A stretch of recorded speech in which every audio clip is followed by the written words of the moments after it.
All right, everybody. Welcome to Boss Fight, the final level podcast. Oh, damn. Yeah, right.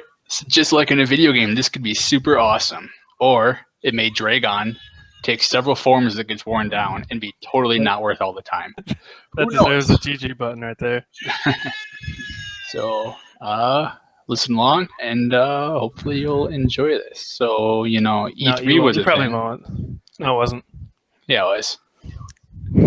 So, Yeah, it was. So far, it's pretty cool. oh wait, hold on. Before we I- get into this, yeah. I am Bryan. And I came up with the You're name gonna go Boss by Fight Bryan. or BJ, whatever. I'll call you BJ. Everyone can call you Bryan. Yeah. I guess. Hey, what's up? I'm Tim. I started the site, and jokester right here. And if you didn't see his Xbox impressions, go check it out now. FinalLevelGaming.com. Shit on things, and it's funny. Tekken 7. All right, so yeah, We'll first get to that conference. later, Oh, though. go. We'll get to that All right. later. First conference, EA. Anything that jump out at you? Titanfall 2. I really, What about? really enjoyed the first Titanfall. But it was definitely lacking on the single player and any sort of story. They said it had a story in the multiplayer, but it really wasn't much of anything. So I don't know. Yeah, that's probably the biggest thing that stuck out for me. Mass Effect was something I was looking forward to, but they didn't really show anything on it. They just kind of showed the behind the scenes crap. So I don't know with Titanfall 2, like I think the single player nobody's gonna care about. Like they're doing it just people wanted it, but like it's gonna be whatever. It's gonna be done in 5 hours. I'm gonna care about it just because I'm gonna want to have something else to play. When I was playing the first one, I was really wishing there was a single player because they could have done some pretty cool shit with the Titans and all that. And all they really had for that was the training.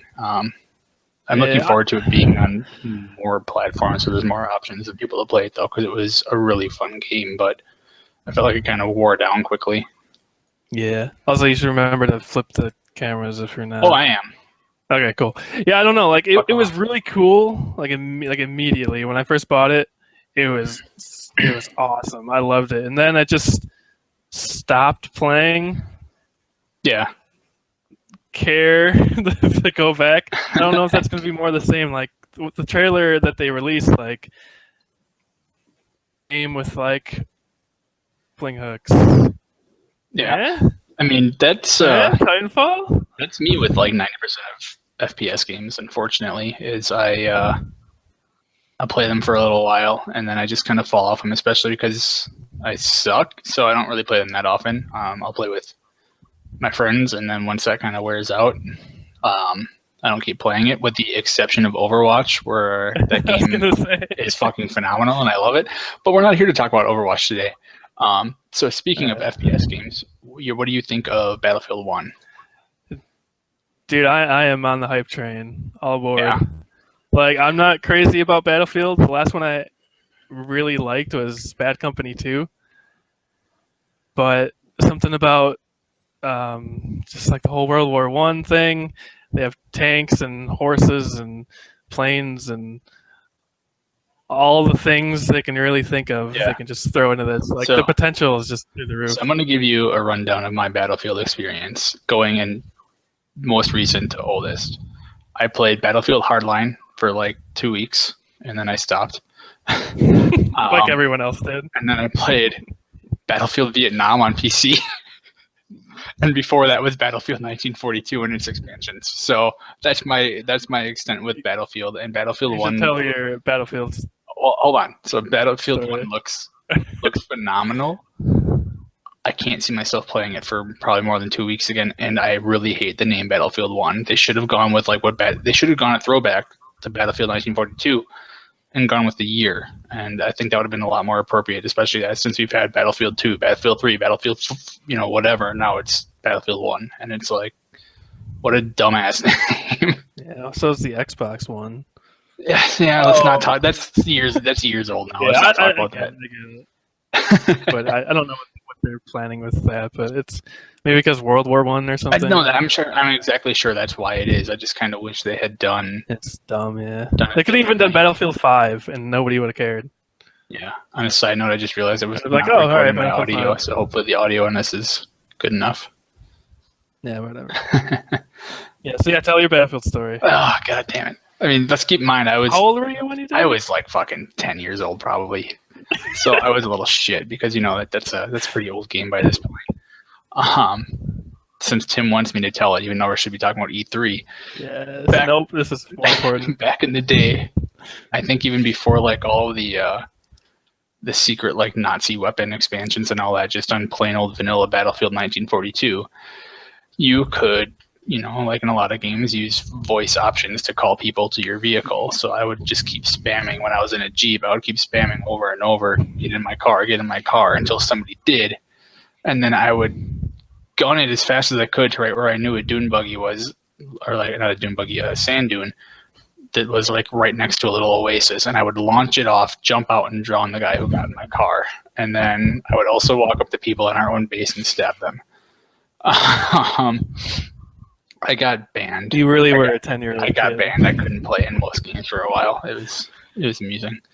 Anyway, all right. My favorite Battlefield story. Battlefield. It was back in Bad Company 2. It was me and Nick were playing, and I was just messing around, like all my people for like an hour, and that's all I contributed to the team. And then I switched to the class where I was like the repair guy. So I had like a little drill gun. And I just went up to the random people and crouched in front of them and just drilled in their dicks. And then there's this one dude on the mic. It was on Xbox Live. And he was just like the most southern accent ever. He's like, "What are you doing?" And I'm just sitting there just drilling. And he's like, "I don't need to be fixed. Come on, what are you doing?" Okay. Come on. This isn't a radio show, man. But yeah, it was like the best moment ever, and it's like my favorite thing about, I guess, gaming. But Battlefield moment is right there. Like, I don't know, yeah, Battlefield 1, like, I think I'll play it, and then, like, with Battlefield 3 and Battlefield 4, like, I just won't keep playing it. Yeah. Maybe this one will be different. Yeah, maybe. So, I mean, going back to the list of it, EA, I mean, touching briefly on Mass Effect since they didn't really show anything, I'm excited about the fact that it's going to be in the Andromeda Galaxy, a whole new thing, and they're kind of taking the alien thing extra far. Hopefully we'll see less all bipedal humanoid races for the most part, and see some really kind of cool, wacky out there shit, since it's going to be a new galaxy instead of the Milky Way. I'm wondering, that like, should be pretty cool.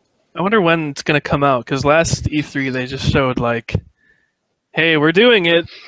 See? Yeah, and then this E3, they're like, see, we're doing it. We're drawing a guy. Like, they kind of showed him working on it. It's like, how far along is this game? That's kind of what I feel like E3 has become partly, and it bothers me. And I briefly touched on it in the Xbox write-up that I wrote. It's just that we just see stuff that we already knew about for a lot of it. And because they announce this stuff, and 2 years later, 3 years later, it comes out, or in a case of Last Guardian, it comes out 1,800 years later, but we're not quite this. But it's coming out, though. It's coming out. Yeah, we'll see. So then, other than that, EA had Star Wars stuff. Which it was, I don't know. It's just like, how many like companies do they have? Like, they had like 7 on there. Like, they're making Star Wars and they're making Star Wars. See, we have the Star Wars license. Star Wars? Some of them were working together on stuff. I mean, they talked about their mobile game. Who gives a shit?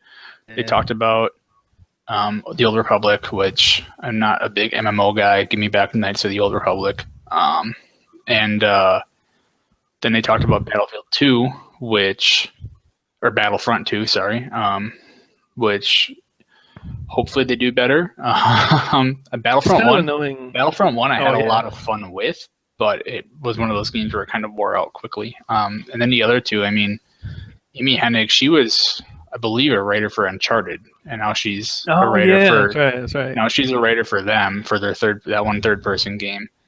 And and the other one is being done by BioWare, or was I think Amy Hennig was on the Visceral one. Yeah. And so I'm looking forward to seeing something that's not an FPS game. And they got 2 third-person games coming out, and I'm hoping one of them takes what was once that Star Wars 1313 idea and turns it into something usable, like something with the bounty hunter. That would be pretty fun. Yeah, I have a weird relationship with the new Battlefront. Like, I think I just even rented it. No, I played it on EA Access when it first came out there, and like, I immediately was like, "This is dumb." I enjoyed it quite a bit. Me and my girlfriend played it for a while. We bought it digitally just so we could share it between our 2 Xboxes and play together.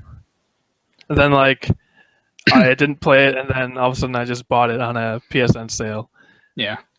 And I was just like, all right, yeah, sure. It was like half price. So I figured I'd give it another shot, and I ended up really liking it. No, I wouldn't say really liking it, but I liked it.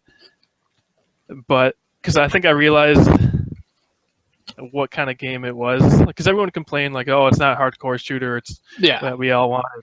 But Star Wars is such a big franchise that honestly, you can't make like a hardcore game. You need it approachable by everybody. Honestly, for someone like me too, who sucks at FPS games, I like that. Like, that's one of the things I liked about Titanfall is I felt like I was contributing because I had all the little bots. And I mean, I killed players sometimes, and I did a lot of, unlike 90% of the people who were playing, it seems like I actually go for the objectives instead of just KDR. So I got a lot of point captures and I killed a lot of bots, but I didn't kill as many players. And it's the same thing once again, Overwatch. It's another reason I love that one is they don't even show a KDR. So that's true. More of the casual, less hardcore thing, I'm totally all in for, and I think that's one of the reasons why I quite like the Star Wars game as well. So they announced like Battlefront 2. We all knew it was coming, but they like said it was coming soon. Mm-hmm. Don't they only have one of the like 4 expansions out for the first game right now? Honestly, I don't know. I'd have to look. That's the only thing that bugged me about it. It's like, wait, so are they finishing the season pass everyone paid for? Not everyone, but people paid for, or are they just saying, screw it, we'll put it in the second game? I don't know. I mean, the thing that bothered me is they admitted they were kind of forced to rush out the first one before the Star Wars movie came out, Force Awakens, but none of the shit in that game even had anything to do with Force Awakens, so I don't understand why they had to rush that out. Yeah, and they could have released that anyway. Yeah. Everything else was pre-Force Awakens, so. Then, I mean, EA then just talked about what, sport ball? Yeah. So, FIFA, which I know you're all about FIFA. I care about FIFA. I'm not. Be real though. In the grand scheme of things, it's more of the same. Same thing with Madden. There's gonna be. Oh yeah, that was the same thing they did like last year. Every year, they're like, you have more control. They're gonna talk about it because they have the so it makes sense. They want to make sure people know, hey, we've got this. So. All right. So that was pretty much EA, right? Yeah. So it's okay. I'm looking it up right now. The expansion pack. One says June. One's or not the expansion pack. The stuff in the season pack. One is June of this year, so soon, I'm guessing. One says fall of 2016, and one says early 2017. So they'll all be out just in time for the next one to come out, depending on when the next one comes out. But yeah. So, all right, Bethesda. You want to move on? EA. So, okay. I think that EA, in a nutshell, that was sport ball. Here's Star Wars. Yeah. So. I didn't really care too much about this conference going into it. Yeah. I'm not crazy about all their franchises, but I mean, new Quake, that's really cool. Yeah, definitely. I think it's kind of hinted it's going to be PC only. I think so, and I think that makes sense because honestly, sometimes even on consoles, the games can get a little bit.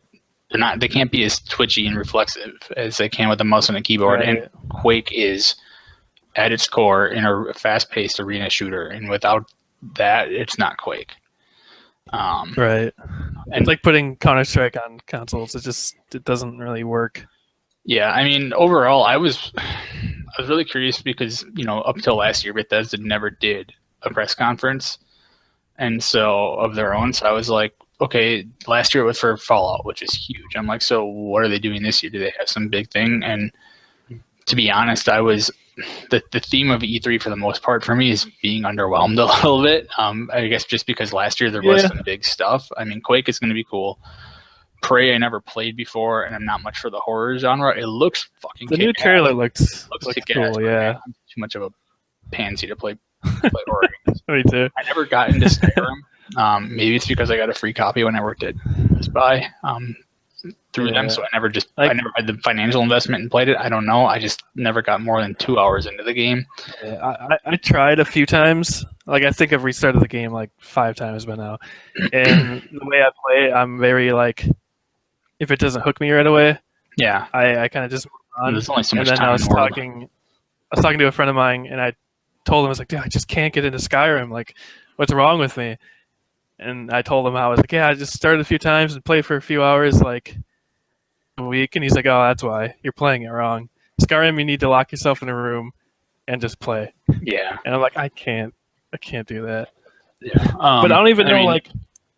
All right, go on. I mean, it looks pretty. Don't get me wrong.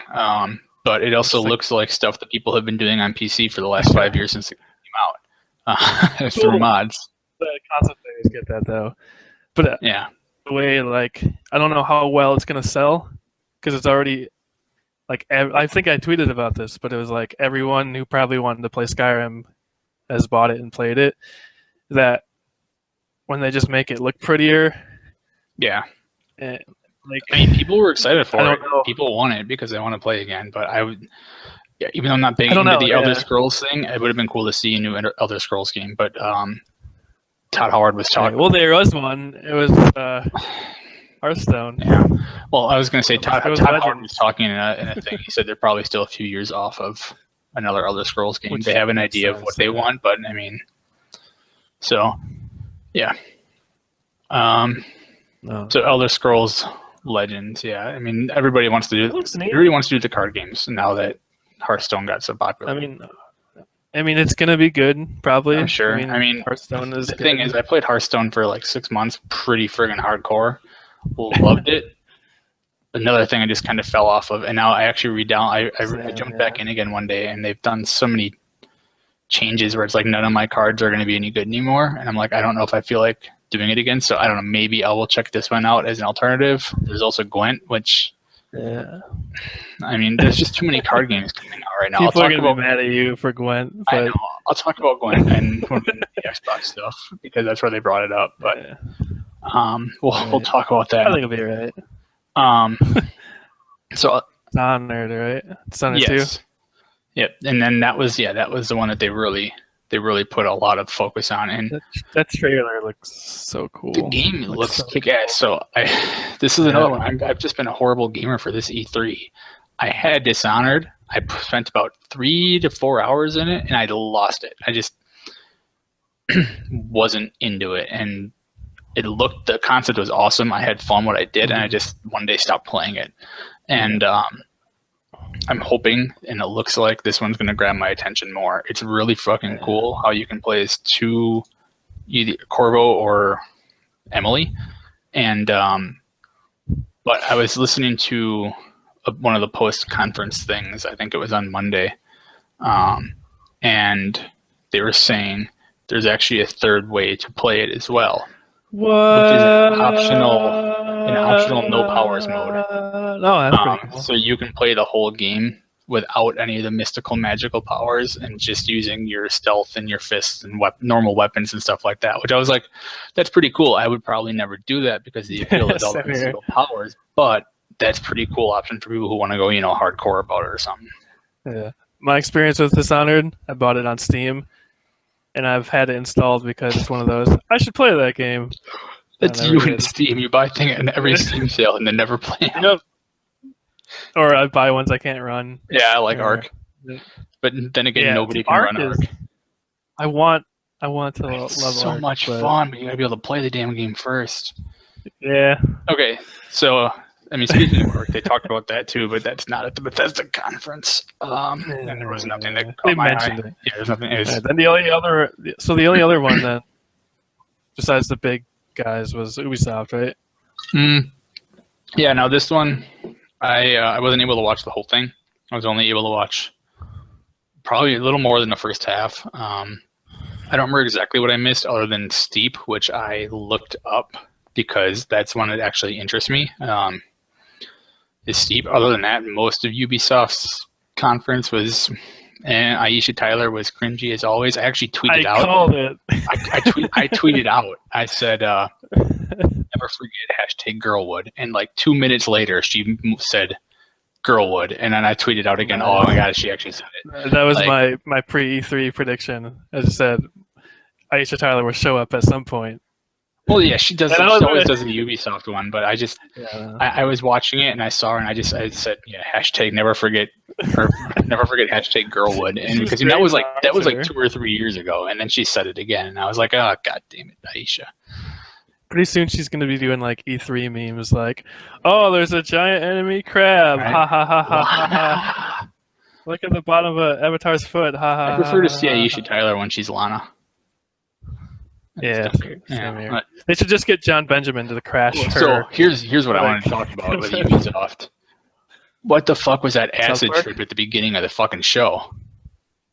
See, I missed that. Jesus Christ. I heard it was as bad as the one last year. It was like some weird circus thing, Just Dance, and it started up, and I was just like, what the fuck am I watching? I figured out it was Just Dance, but there was nothing that said Just Dance. There were animals singing, and then like a guy dressed as a giraffe, and people dressed as clowns and shit, and I was like, who dropped acid in the studio and decided this is a good idea? Little kids like, that's what I want. Right? I don't know. So that's all I have to say about Just Dance is I never play it, and I've played the shit out of Dance Central games, but I've never played Just Dance, and those things are part of the reason why, to be honest.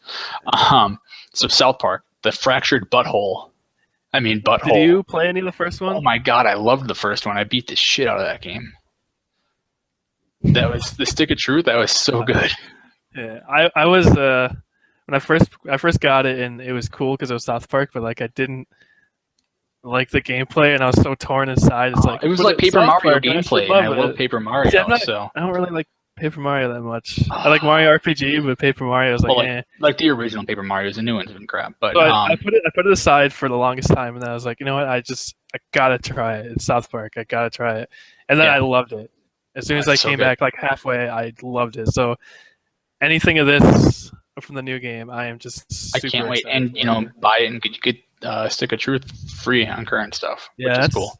They don't have to do it, but it's cool. Yeah. Well, yeah, I mean, I had it on 360. I might play it again on one. It's nice to have the option. The game, I mean, and they were saying this one takes place right after Stick of Truth. So you're the king after you finish Stick of Truth, and then the next day they go to superheroes and you're jack shit again. Yeah, it looks cool. It's gonna be good. It's gonna be like Stick of Truth, but more refined. It's gonna be awesome. Yeah, the new combat system looks cool. Awesome. I only saw a little bit of it, but yeah, like you can use like the environment. Like I saw, it's like grid based. You can move around for your turns. Yeah. You can. There's new fart graphics. Oh dang! The game looked really cool. For Honor, did they have a release date? December 6th. Did South Park have a release date? December 6th. Okay. So this year, just in time for Christmas. Yep. Yes. South Park for Christmas, Mr. Hanky. Right. What do you think of For Honor when it was first announced last year? Honestly, a lot of people were talking about how cool it was. I have no recollection of it last year whatsoever. I just remember there was a big brawl and people had swords. It was kind of like Chivalry, but like I mean, people were talking about how cool it was. I have no recollection of it last year. This year, it doesn't. I gotta know more. It doesn't stay. The combat looks cool. I don't understand the whole Vikings versus samurais versus medieval knights thing. Still, why not? I guess it's just because it's cool, pretty much. I want to know more about what the game's like. What's the actual gameplay like? Is it just nonstop combat? Is there other shit? Like what is the game? It looks cool. It looks pretty. Watching samurais and all them beat the shit out of each other is pretty cool. But I need to know more. Yeah, like when they first announced it, they just showed the multiplayer, right? It was just like this big. I don't remember last year at all. I think it was like a 4-player squad. And it was just like attack the other squad, and there's like little soldiers running around. And so I thought it was just like a multiplayer only game. So I was thinking, this might not have enough, I guess value. It might not have a lasting appeal. Yeah. But they showed a single player trailer, which means I would think they're treating it as like a bigger IP. So I think that gives me a little bit more confidence in it. But yeah, I want to see more as well. Yeah. Did you see the new Trials? No, I didn't.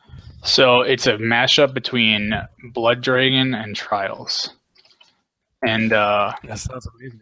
it came out after the conference. Okay. It looks goddamn ridiculous. As it should. There's both shooter parts and trial parts, and it's got the whole 80s aesthetic. And did they have gameplay, or is it just the trailer? Just the trailer. But still, it was pretty cool. Hold on, let me see if I'm gonna try something here. I'm gonna see if this works,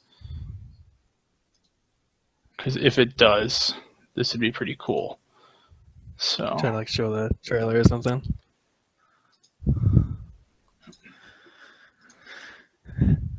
So this was the trailer for the game, and you can see him shooting. I apologize if this is laggy. I've never done this before, so Nah, it's laggy on my end. I was gonna say it looked kind of laggy on mine as well, so maybe I won't do that. But you can see it's got the very 80s aesthetic and all that. It looks like it should be pretty cool. Cool. Yeah, it should be. I haven't played it. People who have played it seem to like it. It's supposed to be a pretty good mix between the two of them. So like the Blood Dragon stuff from Far Cry and all that. Yeah. The last thing I wanted to talk about as far as Ubisoft goes is Steep. Did you see this one? No, I don't think. Again, I missed most of that conference. I just kind of caught the South Park stuff because it was South Park stuff. So I saw the majority of the first half. I don't know exactly what I missed, but like I said, I checked out Steep because I heard about it, and it's essentially, it looks like more of an open world action sports game but it's like winter, so it's skiing and snowboarding. It's not as out there as like a tricky. It's kind of like, it seems almost like the skate for trick, in comparison to don't like Tony drop Hawk. The skate word if I know. It's not going to be great. I mean, it just seems more like a little bit grounded, but still like a fun. And it's got wingsuits, and I mean, so it's not entirely grounded. It sounds like a fun. Yeah, it's got wingsuits and parachutes, skiing and snowboarding. 10 times awesome. It takes it looks like a realistic area of like the Alps. They had the Matterhorn and Mont Blanc and all that kind of stuff, which are all real mountains. So as somebody who skis and snowboards and loves all that shit, and I dug the last SSX game even though it wasn't that popular, it looks kick-ass to me. I'll have to check it out. Yeah, I mean, it sounds like all the extreme sports games are still fun to me because like we did skateboarding and snowboarding and all that stuff when we were hot young teens. The other one, I guess, would have been the other big one. I mean, they talked a little bit about Division expansions, which cool, expected. Yep, but they also talked about another one they showed last year, which was Ghost Recon Wildlands. I've never played a Ghost Recon game, but if I can get a group to play together, that might change because this game looks pretty freaking kick-ass. It's a huge, I remember the trailer open world. It looks like from what they showed, at least. It's just this big thing with tons of options and ways to handle missions, and it looked cool. I liked it. It's one of those games though where I don't think I have enough friends to reliably play it. I mean, you know what I mean. Ones who will actually reliably come on to play. I mean, it's like a tactical shooter. So I mean, it seems like a lot of people just want to play this run fast, shoot guys, respawn, run fast, shoot guys games. Yeah, it looks cool. I want to see more. Because every Ghost Recon game, I always like the idea, but I never really liked the execution as much. Yeah. So I mean, it looked real cool. So. That's all I had to cover with Ubisoft. Really, they showed some VR crap on Oculus, and it didn't look that impressive. And personally, I think Oculus is trying to kill the VR market because they're doing everything exclusive. But Well, whatever. We're not yeah. going to get into that debate on this episode, at least. Do you So want to dive head first right into Microsoft? yeah, That's all you, buddy. we can do that. Especially since I guess I wrote the whole thing. So starting out with the Microsoft press conference, the very first thing they showed was something that was rumored and leaked ahead of time, like 90% of things are these days. The Xbox One S. So that was the very first thing they showed. And Microsoft had a pretty hardware-heavy show, kind of. Do you think that's good or bad? I think both. I think they could have showed more for game stuff, but they've still been playing catch up to PlayStation. What I don't get is they have the Xbox One out now, and then they're like, we're gonna have a Slim coming out with more hard drive space. You should get that one. So they wouldn't sell Xbox Ones now. Then they're like, oh, we have Project Morpheus, so don't buy the Slim we have because we have a stronger one coming out. So you mean not Morpheus, because not Morpheus, yeah. Scorpio. Morpheus was the PSVR. That's right. Yeah, I Project something came into my head. So yeah, I don't know. It seems like they were kind of like killing their own systems. They're different. They're different markets, though. I mean, the people who really want an Xbox One right now at this moment will buy a current Xbox One. They don't necessarily. You can still get them with 1 terabyte storage. If they don't care about 4K video playback, it's not 4K gaming. It's HDR gaming, so it's not true 4K gaming. All it is you can do 4K streaming. You can do 4K Blu-ray playback. You get the built-in PSU, the smaller Xbox. The new controllers have better range with the new Xbox. But not with the older ones. Are those selling points, though? For some people, the IR blaster built-in is nice for some people who want to be able to control their home theater stuff. I mean, I don't use it in the Kinect because I have an all-in-one remote, but the smaller one, it's definitely, I think, a selling point for some people because the Xbox was pretty big, and not having the power brick. There's people who bitched about it in the 360 even that they had a power brick. So right. I think, personally, if you've got a 4K TV, it's worth it. If not, the other one's still there if you want to save a little bit of money. If I was... Yeah, they give the options out, so that's cool. When I saw it, I thought about trading mine in for it just for the fact that mine's having some minor issues here and there. For people like me who have a Kinect and like their Kinect, not that it's used for too much, but I love it for watching Netflix and stuff like that and being able to just tell my Xbox to pause. Play whatever, or come into my room and just tell it to go on. The new Xbox One S does not have a Kinect port, but they will offer a free adapter to anybody who still has a Kinect and wants to use it. The only thing having a Kinect is good for is Dance Central. And voice controls. Trust me, the voice controls are pretty kick-ass. No, I enjoy Dance Central is the best game. 10 out of 10. Fantastic. We have Spotlight, me and my girlfriend, so I haven't played in a while, though. Yeah, and then since you brought it up, then they also, at the end of the show, talked about Project Scorpio. And this one is what made me change my mind on not potentially trading in my Xbox One for the S. Now, I don't have a 4K TV yet, but this would give me some time to get a 4K TV. It's something I keep looking at. The main question is, how many teraflops does it have? Yeah, right? 6. 6? What? That's a lot of flops. The fact that they're claiming it can do 4K gaming, which is something that's hard to even get on PC these days still. That's what Sony's even doing too, like and upscales and all that. And they're talking about being able to run VR on it. I think it could go really well for them if it's priced right. If it's priced at like a high-end gaming PC level, which is kind of what it is. Mm-hmm. I don't think it's going to do that well because it's still a console and there's still that stigma. You can't just rip out parts and upgrade it, as far as we know, at least. So I don't think if they price it too high, it's going to do too well. Because part of the appeal of a console is that it's cheaper than a PC in most cases. Mm-hmm. But the specs they're talking about for graphics, for GPU and all that, are pretty much what's on par with what's coming out now for graphics cards, like the 1070, stuff like that. So is it that strong? Yeah. Is that powerful? With the specs that they're claiming, it is. But then again, in a year, the PC is going to have something else bigger and better. So I don't know. I'm obviously we got to get more information on it. It's interesting. Right. I still want to build a VR capable PC, and I'll probably pick up a 1080 at some point.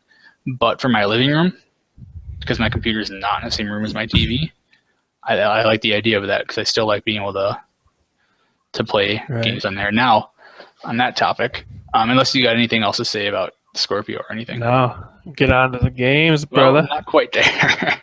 So I was going to say on the topic of my computer's in one room, my Xbox is in another. The whole the Xbox Play Anywhere initiative, where you can buy digitally at least a game on either Windows 10 or Xbox One, and you own it on both and can play it on both. You can drop off a game on Xbox One and pick it back up on PC if you want to. Yeah, that's cool. That's pretty kick-ass. As far as I'm concerned, the only thing, I want them to support Steam. They won't because they want you to use the Windows 10 store. But my God, it would make my life so much easier. They would just support Steam. At least it's not Games for Windows Live. Yeah. Thank God. I stopped PC gaming around that time because of that. That's when I switched to it was that bad.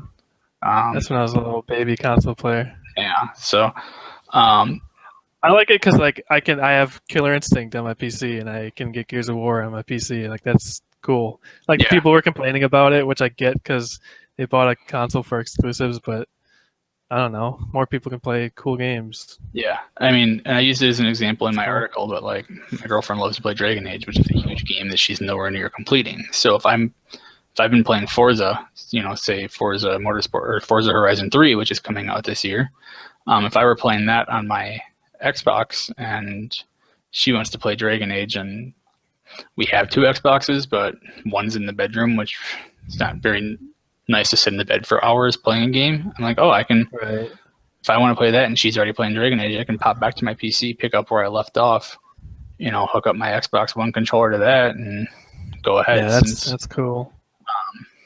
To me, that's what's really exciting, especially since, I could hook up my PC to my TV, but my TV's on the other end of the apartment, so it's much easier to be able to play on my PC. Yeah, that's why I bought a Steam Link, and even that I find just I gotta plug it in and do all the thing and run Steam in the other room. Yeah, I mean exactly. For this, I can just open up the Windows 10 app for it and that's play cool. it.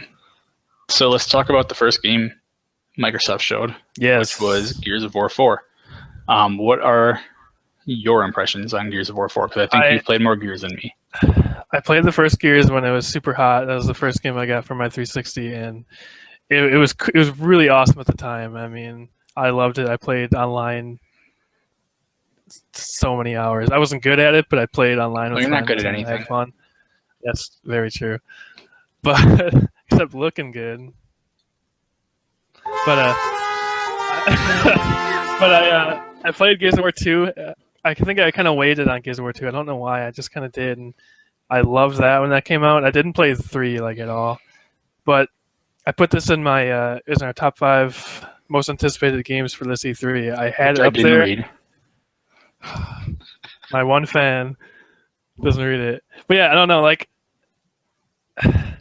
I didn't want to put it up there, but I thought the potential for it could be so cool because the bit they showed last year, I think, it seemed very kind of going back to their horror roots. Yeah. The first game, it was still, I wrote, it was still shoot bad guys, be musclehead bros, whatever. But it had some kind of scary elements. They had the krill, which was if you were not in the light, they would just swarm and attack you and kill you. Yeah. It was really cool. The universe fits it perfectly. And that's what I'm kind of hoping they're bringing back with this, but I wasn't really sure with the gameplay demo. It's still they had hints of it, kind of scarier things, but I don't know. I think if they can make it a little bit more mature and a little bit scary, I think it could work really well. But I don't know if they're just gonna play it safe. Yeah, I mean, like I said, I never really played Gears. Talked about picking up the remastered edition just to do co-op with the girlfriend because we've been looking for something to play, but just don't go online, you'll get crushed. But Lego Lego Force Awakens about to come out, and that game's gonna be kick-ass for co-op. Yeah, and his voice acting. I fucking love those games. I played the shit out of Jurassic World.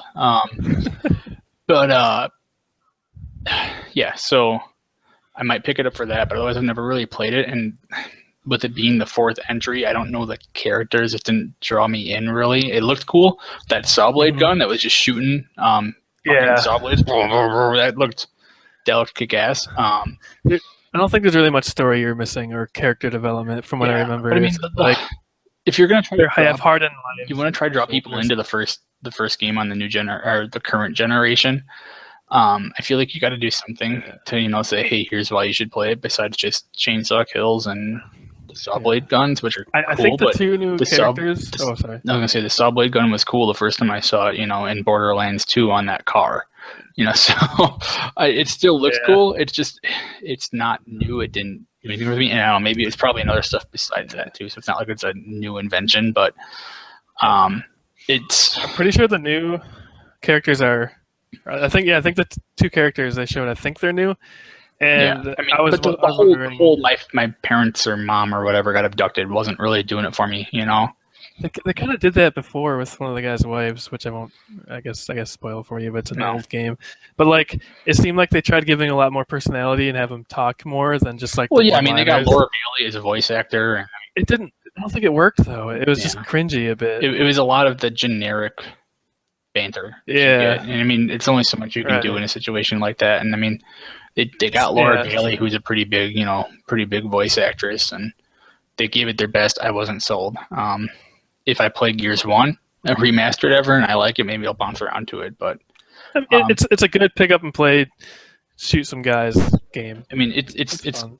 I'm glad for people who like Gears want to play it. That's awesome. I'm glad Microsoft started this show with it because it start with something that's coming out soon that we've seen already. Right. And to me, the big theme of Microsoft's show, which I brought up in the article I wrote, was it's majority stuff we've seen before in some capacity. Yeah. There wasn't much in the way of big surprises. Not to say it was bad, but it was not new or surprising for the most part.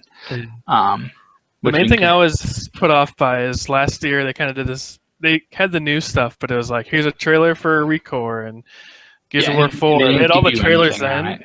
And then this year I was like, oh, cool, they'll have the gameplay for it now. And they just showed another trailer and another trailer. It's like, I just want to see how the game plays. Yeah. That's the only thing I was mainly disappointed with. But speaking of games they announced last year, and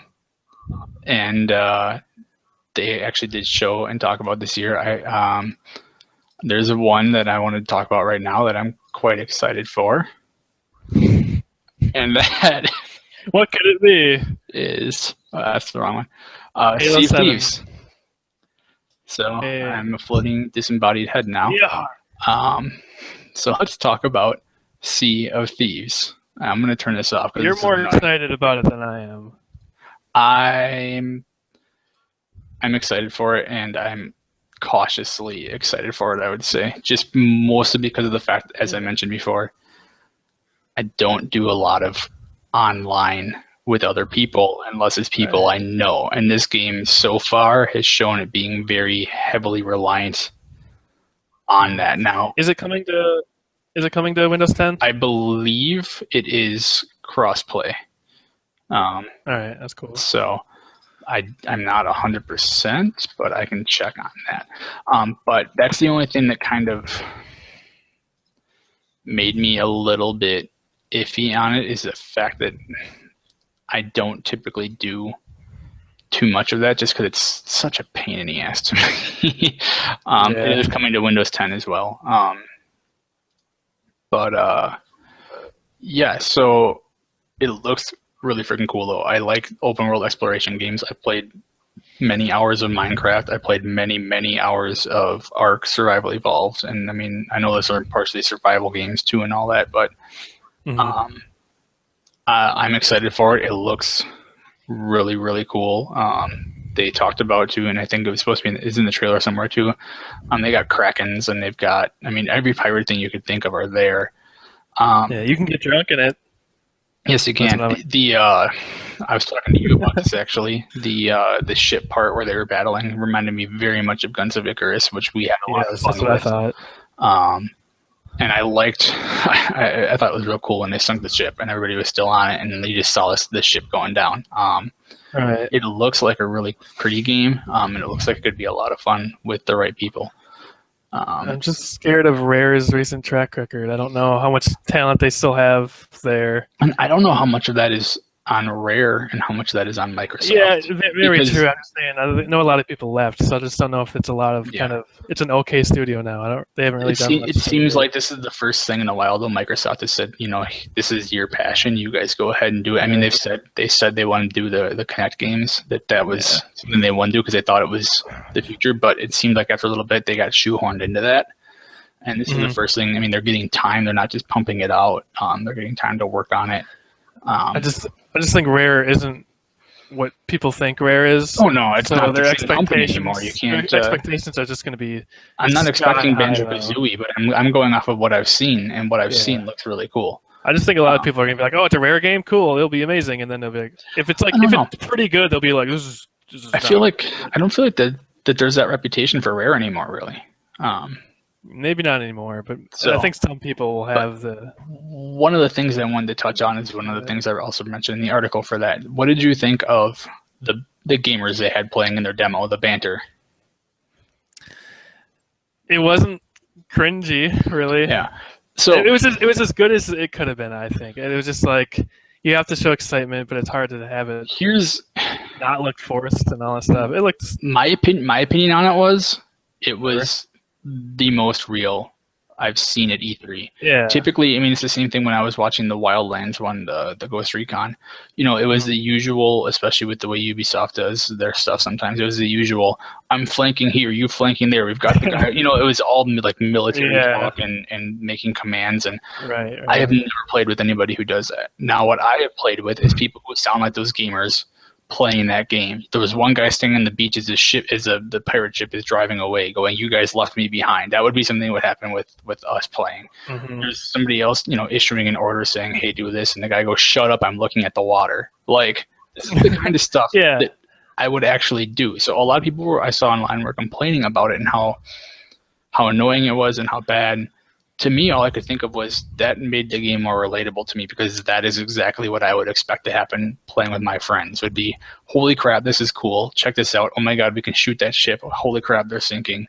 Oh great, I'm stranded. Whatever. Like, somebody would get left behind. Somebody would fuck with somebody else. Like, that's exactly what would happen. And to me, that was the most realistic game demo I saw at E3 because of those gamers. They probably were. Right. Kind of annoying people. I mean, they seem like they could have all been professional YouTubers yelling and whatnot, but I mean, it's exactly what I would expect playing with my friends. So yeah, it fit the mood of the game, or like the tone of the game. I thought very cartoony, just very fun. Do pirate stuff for fun. Yeah, definitely. I thought it worked pretty well. Yeah. I'm excited, but I'm kind of a little cautious. It's another one of those games where a lot of this, I'm glad it's coming on PC and Xbox as well, because it gives an option. And if they have crossplay, which I believe it will not only be available on both, it will have crossplay, I think. It means that, like, if you want to get it on PC, if you don't have an Xbox One still or whatever, or one of our other friends wants to get it on PC and I'm on my couch that day and we can play together, that makes it that much easier to get people to play together. You don't have to buy it on. Everybody has to be on the exact same thing at the same time. So that's pretty nice. So then they also showed a Recore. I'm I don't know. I saw it last year, obviously, and it looked really cool. It caught my attention. I got my imagination. This year, they showed some actual gameplay footage and stuff like that, and it got me on board still. I'm still looking forward to it. I'm not 100% on exactly what the concept is behind it all. I mean, you've got these cores you're collecting to power these robot friends you have that you can switch out and have one at a time. They perform different tasks. It looks cool. It looks like it'd be a lot of fun. I'm so over the brown dystopian desert kind of look, but they did have some very cool, like pretty looking vistas, and like it looked like maybe like inside dungeon type stuff. So I'm hoping for some variety there too. The idea that you have these different companions you can work with that have different functions, it could be a very interesting mechanic. So I'm looking forward to it. It's definitely a game I want to give a shot and see. I think it'll be solid. Yeah, it looks like a lot of fun. Maybe it doesn't look like the most inventive mechanics ever, but it looks like fun, and that's what I want. So it doesn't have to be this mind-blowing new thing. It just exactly. It's pretty much. So now for one of the world premieres, so one of the actual new things we've never seen before, with the exception that it leaked a week before the E3 came out. Dead Rising 4. Yay! This is one I'm looking forward to. I had a lot of fun with Dead Rising 3. I never played 1 or 2. But, I know about them. You got Frank West coming back from Dead Rising 1. They still got an open world, but they've got a mall in there, which is another throwback to the original Dead Rising. I love the mall mechanic just because it's just like, that's where they can justify putting all a bunch of random shit. Oh, yeah, definitely. I love it. Flamethrower T-Rex head. Or not a Triceratops head. That looked awesome. Yeah. It looks like it should be a lot of fun. It's still going to have co-op in it. It looks like 4-player co-op. Do you think it's going to do anything like drastic to set it apart from other Dead Rising? Or is it just going to be a Dead Rising? So. I think it's going to be Dead Rising 3 continued. It's going to be bigger and crazier. And I'm okay. Which is kind of what I want. Yeah, I'm okay with that. The ridiculous weapons, the massive amount of zombies, all of that makes it so cool. I was into some stuff. They're not going to have workbenches, so you can craft anywhere now. You don't have to go to a workbench. You still got to collect blueprints to be able to build these things, and they require less specific weapons. Like you just need like a melee weapon and an electric weapon, stuff like that. So for certain things, Are you at this point? Are you sick of zombie games though? I'm getting there. I only have so much room for them, and Dead Rising 4 though is so much fun, or Dead Rising 3 was so much fun. That I'm going to let it slide for Dead Rising 4, but I'm getting real sick of them. Do you have anything else you want to say about Dead Rising 4? Anything else you want to talk about with it? The Christmas, I'm happy the Christmas theme seemed cool. I haven't actually played a ton of Dead Rising 4, but I love everything that it is about video games. Yeah, that's just fun. Focus. It's just have fun, do crazy stuff. It's kind of like Saints Row now. It's just do funny, crazy stuff, and I don't know. I want to play it. I think it's going to be really cool. I don't know how much I will play it, but I'm glad it's coming. I think if we do co-op, we could put some good time into it. That'd be a good game to like. Oh yeah, absolutely. That'd be like a good game to stream or record. Yeah, definitely. But on the topic of zombie games, let's go to, God, what the hell is it? State of Decay 2. What did you think of this one? I think it's cool to see. Again, kind of like Dead Rising, I'm just glad it's being made. I played a tiny bit of the first, didn't really get into it, but I liked what I saw, though, at least. And I think Michael from Achievement Hunter, isn't he crazy about State of Decay? I know he played a lot of the first one. I think he did a whole gameplay on video. I think it's going to be cool. It's probably going to be refined because I think it needed some refinement, but I think it'll be pretty solid. I never played the first one, and I have to admit, with Dead Rising 4 coming out, I can't see myself playing 2 big zombie games.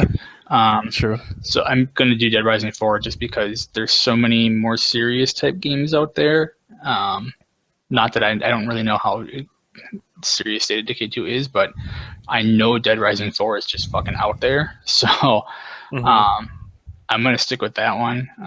Maybe if I have time, but there's so many games coming out all the time, maybe I'll check out State of Decay 2. I'm glad it's coming out for everybody who loves State of Decay 1. I know it's been a couple of years since that game.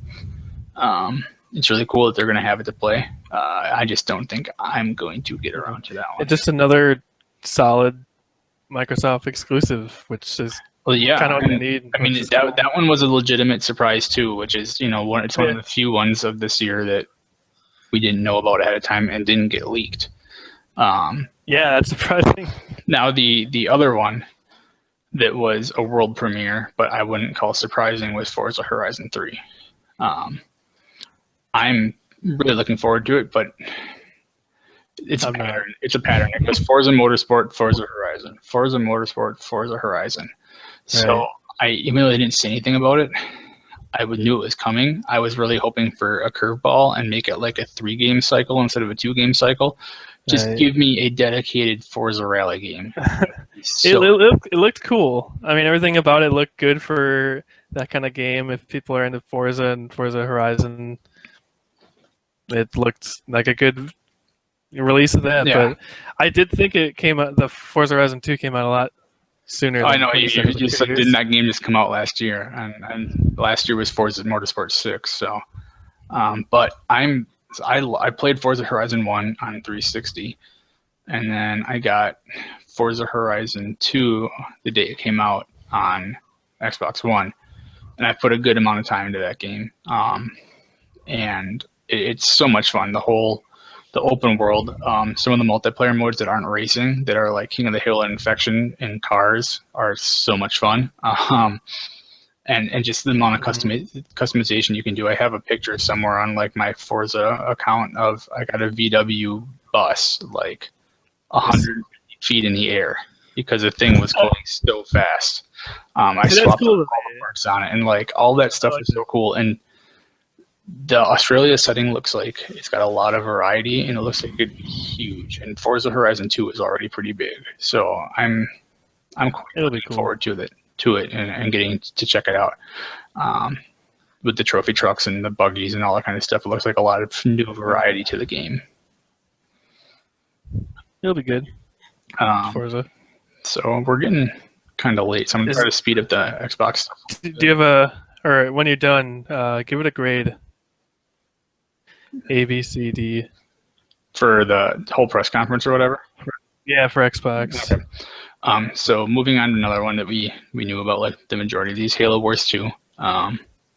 Looks cool. I never played the first one, but I used to play the shit out of RTS games.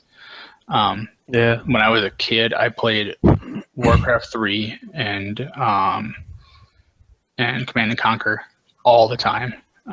Those are some of my favorite games. I never played Halo Wars 2 or Halo Wars 1 because of, I think, the fact that it was on console, and I'd heard they worked out the controls. I knew people who played it and enjoyed it, but I couldn't get past the fact that it was an RTS on console. I have the beta on my Xbox right now. I tried to fire it earlier, and the whole thing froze up when I was trying to get into a match. So, because the beta's online, so I haven't had a chance to play it yet. I'm looking forward to it though, and the fact that it's going to have, it's going to be a Play Anywhere title, so I can play it on PC too. Sweet. I'm looking forward to. So, Scalebound. Any thoughts? I'm less excited now than I was last year, because last year I was like, cool, Platinum Games, crazy dragons, awesome.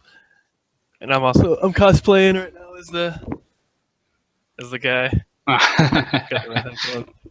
But yeah, like the gameplay or whatever they showed, it seemed like it was like an on rails kind of, I don't know, just shoot the thing enough times. It didn't really put up a fight. It just kind of stood there and did nothing, and then he just blasted it with fireballs or whatever. I will say the demo wasn't impressive. I'm still excited for the game. Because A, the demo last year was super impressive, and B, I like the idea of co-op. I like the fact that, as it kind of disclosed since the last demo last year and all that, everybody can customize their dragons. Kind of, you can get different armor and different abilities and different looks and all that kind of stuff. So, you could see it when the other guys came in. They all had different dragons. They all looked different. They had some different stuff going on. What I hated the most about the demo, I mean, the big boss, it's platinum, so it reminded me a lot of like watching my girlfriend play Bayonetta, where you're just attacking certain spots and stuff like that. Yeah. But what I didn't like is that it was multiplayer demo, and they decided to show one viewpoint of it, and whoever it was decided, I'm just going to keep shooting arrows at this giant armored crab monster, even though the character in the game specifically said after he shot a couple of arrows, nope, these aren't going to work, I have to do something else. And you see the other people flying around on dragons, shooting fireballs, doing all sorts of cool shit, and all you see is this guy shooting arrows at the armored crab, and it's like, come on. Yeah. You're showing multiplayer, show the different perspectives at least, because this guy is just shooting armor or shooting arrows repeatedly at this crab. It's not hurting it, and it made it a boring thing. I got the impression that because the game got pushed back to next year, so I got the impression that it was more or less Microsoft went to them and said, hey, we just want to show it and show there's still something, put out something really cool. So they put out this big crab because it's a giant boss. They said it's one of the biggest bosses they've ever worked on. And the demo just wasn't that good for it. It was just kind of, I got the impression Microsoft was just like, we just need something so we can show this. I'll definitely keep an eye on it, but I'm not as excited now as I was before. Yeah. I just didn't let it hinder me because last year's was so impressive. Mm-hmm. So I still have some faith because Platinum did some pretty cool stuff. So, and then of course there was Tekken 7, which we'll just bypass that. It has Akuma. Go buy it. It's Tekken. You either want Tekken or you don't want Tekken. Yeah, that's what it comes down to. Inside, which looked cool as hell. They didn't show anything this year really, and I'm okay with that because they showed it last. They showed it last year, and I got a very much Limbo vibe, and which was good because the same creators, and I loved Limbo. I'm glad they didn't show anything this year because it's coming out at the end of this month. I don't want to know more about the game. I want to play it. Oh, yeah, exactly. People who have, in the media who have played it, if they can't review it or anything yet, they're all embargoed, but they have, it's been, everything I've seen has been saying you need to play this game. It's so good. Well, the guy came out there is like, I saw Inside. It's my favorite game ever made. And I want to say it was... I want to say it was Kevin Pereira or somebody else. They were like, you need to play it. It's so good. I don't remember exactly who it was that I was watching, and they were talking about it, and they played it too, and they repeated the exact same stuff. And I think one of the writers for Kotaku said the same thing too. Dang. So, and then there was We Happy Few. Yeah, that looked cool. Yeah, it did. Which apparently that was announced a while ago. Like it was, and it had I think a little bit different. I just forgot about different kind of gameplay look to it or whatever, but. Not that they showed much in the way of gameplay, but it looks so cool. It reminded me very much of the original BioShock, and you're playing it. And they're talking. Reminded me of Infinite. I thought it looked a lot more like Infinite. I think some of the darker stuff and the fact that your first weapon the guy grabbed was a pipe that kind of gave me some of the BioShock vibes. The thing that really got me though is they're talking about him taking his joy pill, and it's kind of everything's kind of getting wishy-washy, cool. But then. They get to the pinata part and they're just bashing a pinata on the table, and you hear it squeaking. And I was like, pinatas aren't supposed to squeak. So, I'm like, there's an animal underneath that or something, and then it bursts, and you see like confetti or candy or whatever go. And I'm like, okay, I guess I was wrong. And then it switches, and you see blood everywhere and a dead rat on the table. And I was like, okay, that's fucked cool. Up. That was cool. I'm keeping my eye on that game. It looks so cool. And then they had their whole ID at Xbox thing, and the only thing that stuck out to me there was they showed short clips in their montage of Cuphead. Just give me fucking Cuphead. I want to play Cuphead. Yeah, I want Cuphead so bad.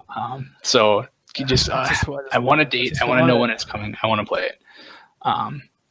They talked about how the expansions are coming first for Division on Xbox. Whoop-de-doo. And they had their Minecraft section, which shouldn't have been in the conference. It was talking about Pocket Edition and Realms and stuff that's not on Xbox for a year. And who cares? You got Minecon. Do it there. Then there was the other premiere was Gwent. So let's talk about Gwent real briefly here. It's cool that it's standalone. I love The Witcher. I've played... 2 or 3 games of Gwent in the 20-some hours I played in the game. I'm nowhere near beating The Witcher, but of playing 20-some hours, I've played like 3 games of Gwent total, and one of those was a tutorial game you kind of had to play. So I just didn't get into it. Once again, I played a lot of Hearthstone. I've played a lot, not a lot of Witcher 3, but a decent chunk. It's a huge game, and I got distracted by other stuff. But I've never touched Gwent, and I just wasn't. It didn't interest me. It didn't hold me. I'll probably check out the standalone. I can't say I'm gonna really stick with it or play it though.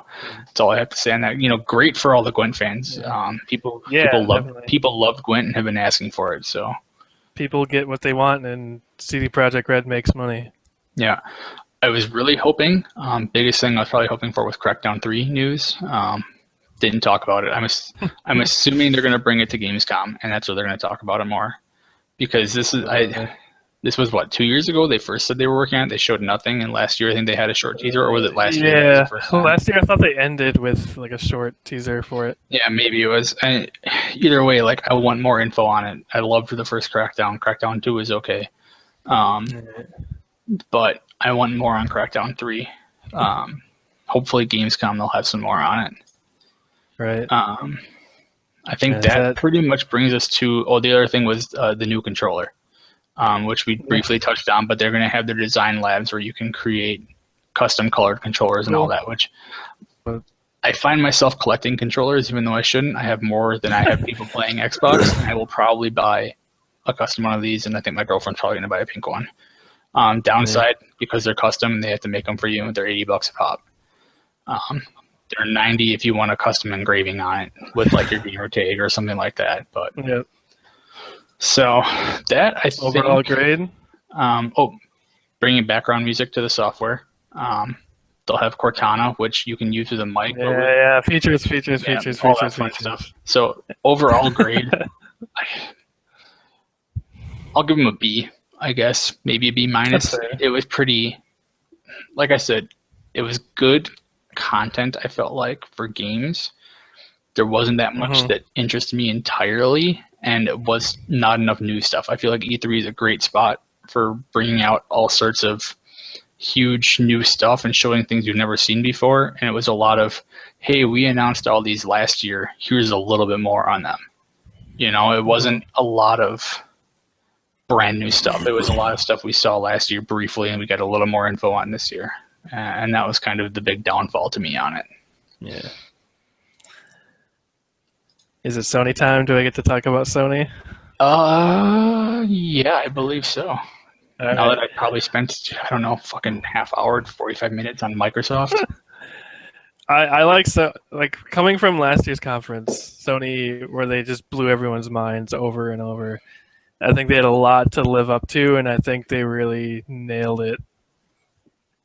Like, they had the new stuff, they had older stuff that people wanted to see. And then they just talked about games, and whenever they had someone come up on stage, they'd like talk for a little bit and then leave, and then just keep showing stuff. And they didn't have just trailers; they showed gameplay of things, even new things, which they flow well. And they kind of there was no talk of Shenmue 3 this year, though. I mean, it didn't need it. Let's kickstart Shenmue 3. But like, so they started with God of War, right? They did, yes. Doing Norse mythology now. Super different. Which it'll probably be whatever, but it was like a third person Uncharted camera. Like behind Kratos, not like the big sprawling world. And I've never played a God of War game, so I'm not real familiar with them, but it's just like a kind of beat 'em up hack and slash with puzzles. Yeah, I just never did that much of the PlayStation gaming for the most part. They usually have the camera like fixed, and they'll show the scenery and show everything. But this was like a person whatever game, which I don't know if it's gonna. It kind of reminded me of Rise, just because it was that camera and just beat someone up with an axe. But it looked cool. It looked really cool. I mean, the idea of it being like Norse mythology and all that is pretty cool. Yeah. Him kicking the shit out of that troll is awesome. His son, which I think they might actually have some story in God of War now. That's not just raw. I'm the God of War. But like, because they show you were Kratos like and beating up whatever, and like when he threw the tomahawk and he like brought it back, that was really cool. Yeah. But then when they were hunting the deer, you could control the kid like shooting the bow. I don't know if they're gonna like do like you either become playing as a kid, or you kind of switch off and it's like a partner game, or if it'll be like a Elizabeth from BioShock, where it'll just kind of be hanging out with you, giving you things, health. But it looked intriguing for like a reboot of sorts. Yeah. Yeah, I mean, it looked cool. Which, if I end up getting a PS4, which I'm sure I will at some time, I might check it out. First game I'll probably get will be Uncharted 4, but yeah. I mean, it was God of War. It looked cool. It looked new, which I think is probably good for the franchise now. But yeah, it was a good way to start it off. It was something new. They had gameplay. Definitely. I think it was definitely a big surprise too. I don't think people were expecting it. So yeah. And then, I mean, they had other games, which then they had Hideo Kojima's new one with Norman Reedus's sweet ass. What is it? Stranded Weird. Something or other. But it was weird. It was Kojima weird, which is cool. But it was like there's like a baby with oil handprints, like invisible handprints, and the baby disappears. And I have no idea what's going on in that game, but it made me want to find out. It intrigued me. It intrigued me very much. So yeah, that's pretty much all I needed to do. Kojima just had to show up and be like, "Here's a trailer. It can be anything. It can be Norman Reedus's butt." Oh, nuts! Exactly. So, yeah, it'll be cool. I'm sure it's not coming for teen or something like that. He said it. He said it's still a ways off. So I mean, that's all I have about Kojima. Kojima showed up. That's cool. There wasn't much to talk about with that one. I mean, people are digging into it because it's a Kojima thing. So there's all sorts of hidden stuff, and people are already going crazy on it. But that's not for now. Then they had to prove again that Last Guardian is real, and it's a thing that's actually coming to stores. I'm not going to hold my breath. Dude, it was cool last year. It came out of nowhere last year. Like I remember there was rumors, but there's rumors every E3 for Last Guardian. So it's like, I'm predicting it gets pushed back. Well, it said 2016 last year, so it was like, okay, maybe it'll show up that year. Yeah, and then they gave it a date. They didn't even do like October 2016. They said October 25th. Yeah, it's just one of those games that's been there for so long that it's like I have a hard time. I'll remain skeptical until I see it. You know, like I mean, I'm sure they mean it's coming out, but it's been so long. I do like that they had some more gameplay to show, but I mean, I loved. It's one of my favorite games by them, so I have faith. But I'm wondering, like, just like Duke Nukem Forever comes into my head with like the development cycle of like, the game will suffer because of it. The difference is Duke Nukem went through like 16 different developers too, and 100 iterations, and for the most part, Last Guardians looked like it's been the same idea the whole time. The downside there is it started on PS3 was when they first announced it, so I mean it's been there's definitely some worry there. I feel like it's warranted, but yeah, I think it's gonna be good. I don't think it'll be like Shadow level, but it'll be good. Like, I have faith. I mean, that's good. If it does end up being like Shadow level, you'll be more blown away then. I will lose my mind if it's as good as Shadow of the Colossus. I will just go nuts. I'm just happy it's coming. Yeah. To be honest, at this point, I'm just happy I get to play it, and it'll be whatever. I'm sure, but I think it's still. Well, I guess it's coming out in like 4 months, so they must be pretty close to being done. Yeah. I don't know. But this is what I like about the conference. Again, they showed just more of what people wanted. They showed new stuff. They just kept. And then Horizon Zero Dawn. This is the game they showed that is going to get me a ton of gameplay. This is going to be the game that's going to get me to buy a PS4 if I don't have one before then, because it looks cool. I saw this game last year. And I was like, this looks kick-ass. And I saw it this year, and they showed gameplay, and I was like, open world, like all the typical exploration crap that I love, giant robot animals, and you're just destroying them. It looked amazing. I was sitting next to my girlfriend watching the Sony one, and she's like, last year I wasn't interested in this, and this year the gameplay video, she's like, I want it now. Like, I'm sold on it. Like, that game. Yeah, dude. I'm so mad it got pushed back to next year, but it gives me time to save up and buy a PS4. Maybe a PS4 Neo if they ever talk about it. Yeah, I put it at number 2, I think, in the most anticipated games, mainly because of what it could be. The only reason I am a little bit skeptical is because it's coming from the Killzone guys. Yeah, but I feel They like make a with game really pretty, but their gameplay I feel never like really stuck with me. I feel like with Killzone though they were told make a Halo clone, make PS4 Halo. Here that it seems like they got a Yeah, little more leeway because look hopefully. at the crazy shit they came up with these robots and whatnot. Like that gives me a little more faith. It looks cool. The gameplay looked really engaging when what they showed. I'm looking forward to Mhm. getting my hands on that game. Yeah, I hope it's good. Everything we've seen looks really cool. I can't wait. Of It's all gonna the be robot games I've seen, that's the one. dude, I just want to even just a demo. I just want to try it. It looks so good. I think that'll be really telling if you just get to play it for like 10 minutes, just kind of how it's gonna feel, Yeah, and it's gonna be sweet. yeah, it looked cool. And then the only game I'm really skeptical on is the Detroit. Oh, what's it called? Detroit Become Become Human. Human. I wasn't that into That's, Heavy Rain, and it's same that's the thing. developer, and it's very much reminded me of Heavy Rain, and I don't know. I It never seemed finished. I interesting. never finished Heavy Rain. It looks interesting. I just don't know if the mechanics would hold me. Yeah, like Heavy Rain and Beyond Two Souls were kind of crap from what I hear. I didn't play any of them, but like I don't think much is going to change. I think it's just going to be another like mediocre kind of Well, story I think it's game. either you like it or you hate it. I mean, a lot of Yeah, people that's loved true. Heavy Rain. I thought it was cool, and eventually I just got done with the mechanic. You walk around and you click and you say, okay, this is that, this is the other Yeah. thing, you know, and it was cool that all the stuff you could interact with and check out and piece stuff together, but Hmm. it couldn't hold me for the course of the game, and Like I have a feeling that this game would be the same. yeah, like they're advertising it as like a detective game, Yep. and I don't know how limited it might be because of the whole like here are your two choices or three Well, I mean, choices kind I of. don't know. I can't speak for Beyond Two Souls, but with I mean Heavy Rain, there was a lot of like that kind of detective stuff too, and it was just a lot of you're I don't looking. know. It was a lot of you find the clues and you just follow them. This one, they're trying to make it Yeah, look like it's more open ended and you have more options. I mean, the whole they hopefully. ran through all this. They ran through all the scenarios possible with that android on the roof.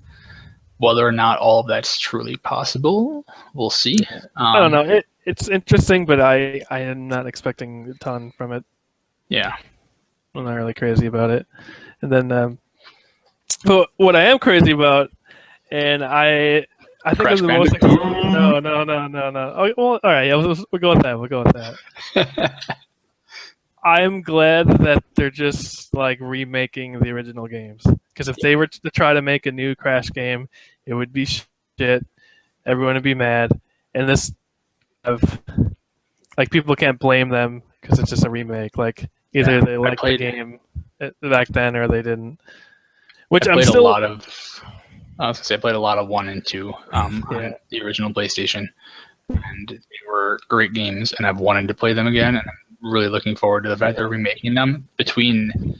I mean, I've been kind of holding off on a PS4 because I got my Xbox One, and I've been just kind of waiting for a couple games I want to play. And now between like Uncharted 4, Horizon Zero Dawn, the Crash Bandicoot remasters, throw in some Spyro the Dragon remasters, and I'll be there tomorrow at the store with my money. Like, Like the main thing with like I played Crash 3 Warped as a kid. Like I played like that was one of my main games I played. And for you, it was Crash 1. I had Crash 2 and 3 on PS3. I just because it was like $5. And I remember I went back and played it and part like making me like it, but it felt very of its time. It felt very basic. It was fun, but it was I can see people getting bored with it. So I don't know Well, if they're but bringing it back they've just said because they're people. remastering it from the ground up, though. So in my mind, that should mean more than just graphics. It should mean improvements to controls and stuff like that as well. It wasn't even just controls. I thought controls were fine. It just seemed like it was just a very super linear platformer that I think the idea of Crash is bigger now than what people are gonna But I like mean, expect to it. honestly, though, we don't have anything in the way of simple platformers anymore, and sometimes they're just fun to play. I mean, I'm sure there's some out there on Steam and whatnot, but it's just not a huge thing, and I'm really looking forward to having just something like that I can play. And it's something. There's definitely a nostalgia trip, something from my childhood and that and the other thing. But I just remembered legitimately having a lot of fun with those games, and I think in the remastered ones, it would be a lot of fun to pop back into them and not have to wear my rose tinted glasses and get past the old graphics, but be able to see it with the new graphics and enjoy it again, and not be looking at it through, okay, remember this is what it looked like and played like on the PlayStation 1. I just think I'm gonna buy it because I like Crash, but like I have a feeling since it was like the mascot of the time for Sony, people are gonna think like, oh, it's like a Mario remaster. It's gonna be just as good. It's gonna hold up just as well. And I think there's gonna be people who are like, oh, this game's kind of dumb actually. Yeah. That's the only thing. I'm still looking forward to it. I'm happy they're doing it. That's cool. But yeah, I think the game I'm most excited for. I don't think anyone else has this. Oh, wait, hold on. Before you get to this point, before you get to whatever you're going to say, I just want to briefly touch on not the VR port, but just Final Fantasy, because there's something I wanted to bring up on the Xbox One. I forgot to as well. The Xbox demo sucked for Final Fantasy. Let's watch them. Let's watch them hit this Titan's hands around. I'm so looking forward to Final Fantasy 15, but let's just watch these guys punch a Titan's hands and get swept over by it. That's my favorite. The stuff then they just kind of showed a nicer trailer for PS4, but that's all I really want to say. So I'm still looking forward to that game, but the Xbox video trailer demo blew. It was so bad. It was fantastic. Anyway, it was. So I was literally laughing out loud, just like, what? Yeah, it was so what are bad. they doing? It was so bad. Okay, so your favorite game. Hold on, your favorite game. Oh, man! On PS4, man. I can't. Yeah, that's another one. A good Spider-Man game since Spider-Man 2. Yeah, pretty much. That was pretty much the last big one. Love I'm not crazy about Spider-Man movies. Like I've watched the Kirsten Dunst. I'm looking forward to I liked Spider-Man 1 and 2, the movies, and I'm looking forward to the new Spider-Man because Spider-Man in Civil War was friggin' awesome. Yeah. We're not here to talk about it's finally about games. It's finally not going to be a cash-in game. It's made by Insomniac, and they know how to make a game. And that alone just that's a capable team has the license. And even if it's pretty good, I think I'm gonna go nuts over it.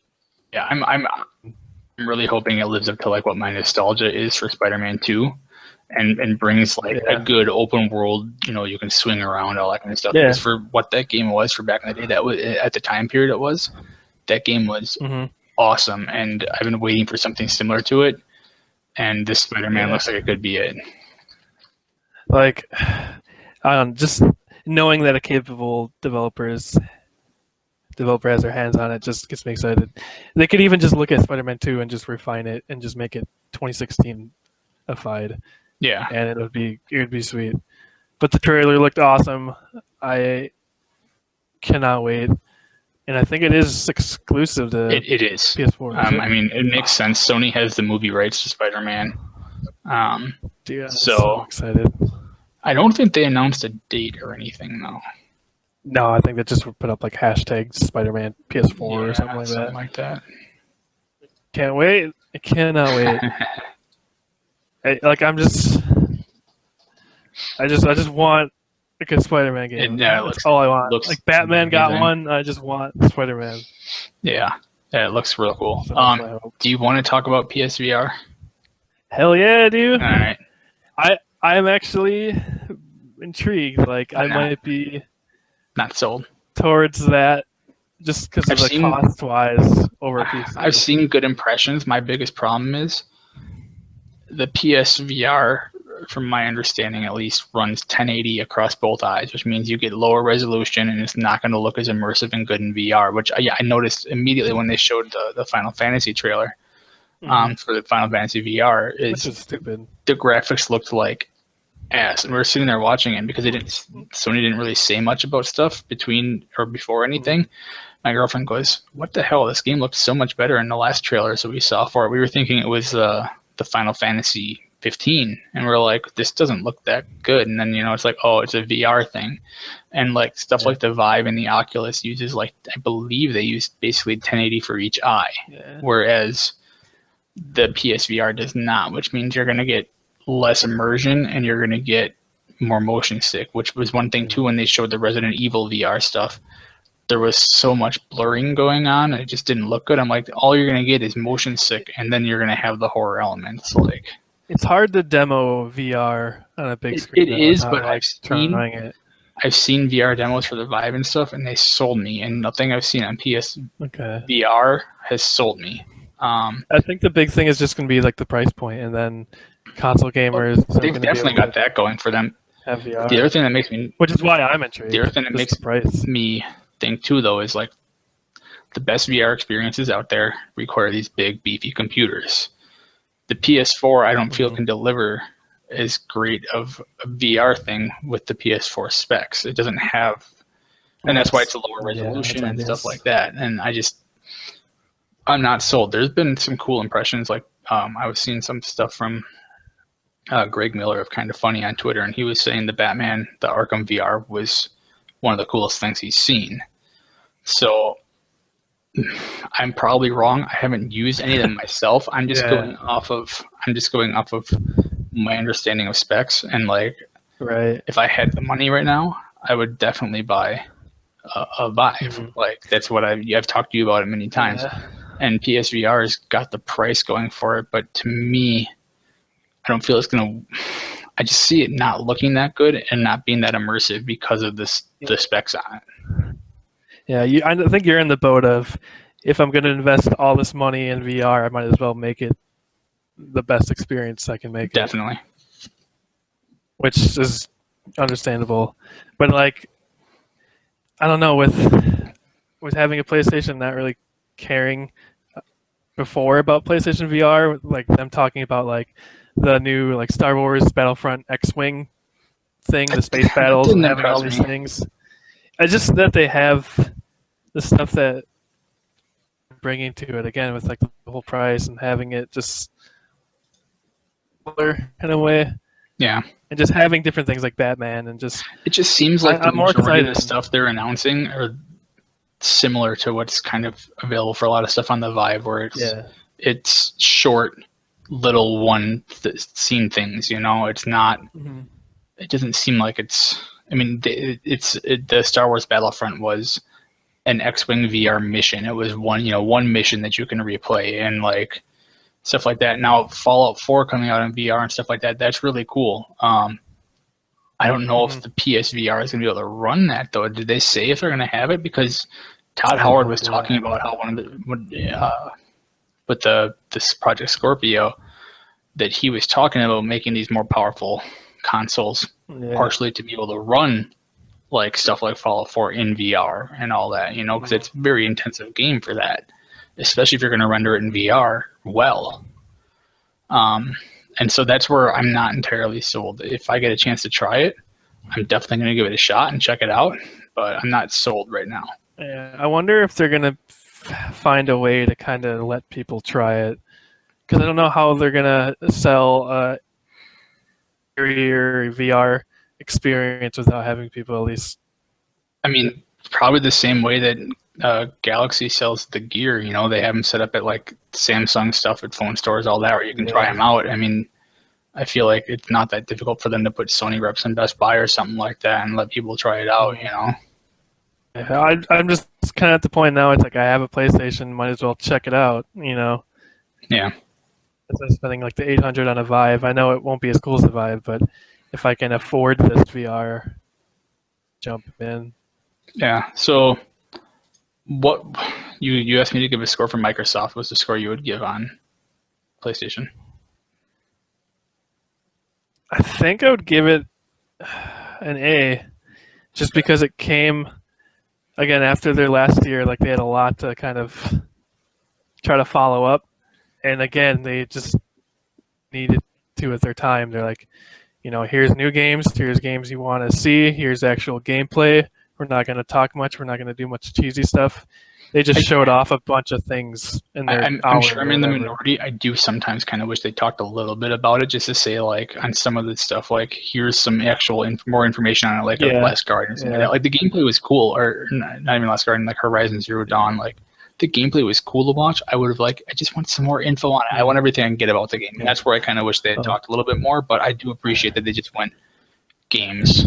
Yeah. Then they also did the end of the show with Days Gone, that it looked kind of like Left 4 Dead and Last of Us. It was like that guy on a motorcycle shooting That things. interests me. It looked. It was a zombie game. Be good, but so yeah, that was yeah, it was a cool conference. I liked it. I'm gonna get a PS4 at some point. Now, what I want to talk about briefly, as briefly as I can, I wrote down a whole bunch of notes and I left them at work. So of course I don't have my notes here. But did you watch any of the Nintendo stuff from today? a tiny bit of Zelda. Okay, so they started out and they started out, they showed a trailer for Zelda, and then they went to Pokemon Sun and Moon for a bit. Did you see any of that stuff? Not yet. No. Oh my god, it looks so good. The game looks so good. What about it looks better than so the whole in black and white they had like the 3-dimensional rendered like big cities and all that. The whole game is more like that, where it's got more vibrant backgrounds. Better than X and Y, like visually. I think so. It looks to me. It looks at least in the video they showed. It looked like it. It was when you're in battles, you actually see like your character behind the Pokemon, and you see the other trainer behind theirs, and it gives more of a sense of scale to the Pokemon too, because you actually see how big they are in relation to you. There's some battles they were saying that would have like spectators that you'll see and stuff like that. They didn't give a ton of info on it, but it looks great. The new battle music is like awesome. It fits very well with like the tropical region they're going for, like the Hawaii type thing, and it just looks good. I'm looking forward to it, but I also love Pokemon, so yeah, it's Pokemon. It's gonna be pretty sweet. But then the rest of the day that I had a chance to watch, they were talking about Zelda, and I was kind of in and out on it throughout the day. But it's a big, huge open world. It looks like it'll be pretty friggin' large. Looks like a big departure from anything they've done. It looks really cool, and I really wish I had all my notes that I wrote down.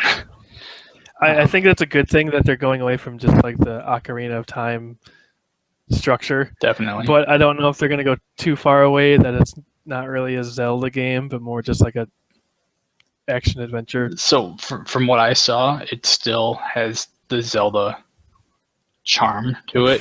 Okay. Now they did change some stuff that almost made it seem kind of like it's taking a little bit from survival type stuff, which is interesting. So like your weapons will break now. You have to pick up weapons because they'll break. You have so many slots you can use to carry stuff. Shields will break, but you can use, like they were showing at one point, they were fighting some skull guys. I forget what they're called. And they ripped the arm off it, and they were able to use the skeleton arm to beat the other guys. There's something called shrines, which are like mini dungeons from the look of it, where once you just kind of scattered throughout the world. There's like over 100 of them or something like that, they said, and you get what's called a soul orb from it, and when you have so many soul orbs, you can trade them in for a new item. The first one they talked about was once you have 4, you get the parasol, so you can glide from high places and stuff like that. And God, I really wish I had all my notes on it. Of course, I was sitting on my desk at work.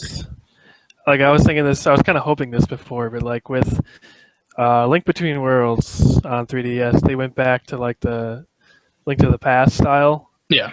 But they like modernized it, and it was it's one of my favorite Zelda games. That and Wind Waker are my 2 favorite. But it was just like so like exactly what it should be, like start to finish. I always thought that the new one here, the Wii U NX one, was kind of the new modern take on the first game, Because the first game there's like no Seems story, kinda no like it. structure. It was you just start and it's like go find stuff. Yeah, Just do things and explore. Like I and think they're kind of going back to that yeah, idea of just they going basically around. said you can go pretty much any way you want. You could run into areas that you're not equipped to handle yet, like you could in the original. Right. They've Which I think is a cool thing. they've basically said Hyrule is in ruin, so it's like a lot of just figuring out what happened and can you fix it and stuff like that. Um, there's no like hearts laying around. You're not going to tear open grass and see hearts anymore. You have to eat food to recover your health. You can cook things that will get you like